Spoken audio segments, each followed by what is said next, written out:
Lulubog ka sa utang, maglagay ka ng frame na ganito sa salas po ninyo at ang dulot nito ay swerte para ikaw ay makabayad ka agad sa inyong mga pagkakautang. Kung ikaw po ay nais yung maging matagumpay, nako mga bossing, lalo-lalo na sa taon ng 2026 Year of the Horse.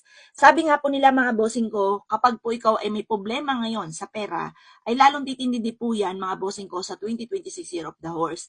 Kaya kailangan bukod sa pagiging masipag at matyaga kasi hindi magiging basihan kung gusto nyo maging matagumpay, hindi po basihan ang sipag at tiyaga lamang.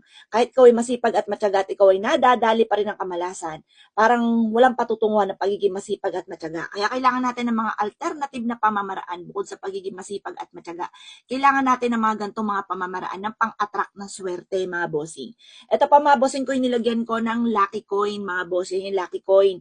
Tapos kaya naman po nagkaganyan po yung may ganyan lucky coin, sinadya ko po yan, dahil nilagyan ko ito ng mga asin. Para kasi yung asin pang cleansing po yan. Tapos, ito yung lucky coin para tagusan ng malas at tuloy-tuloy na pasok ng swerte. Tapos, makita nyo pa mga bossing ko, ang dalawang golden na kabayo mga bossing ko ay nakahawak mga bossing ko dito sa abacus.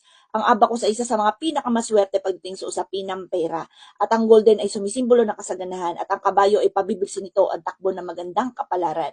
Kaya wag na wag kang magpapawala nito, 120 pesos lamang po ito. Maglagay ka rin ng ganito sa inyo po negosyo para mabilis ang pag-asenso, mabilis na pag-unlad. 120 pesos lamang po ito. Avail nyo na po ito mga bossing.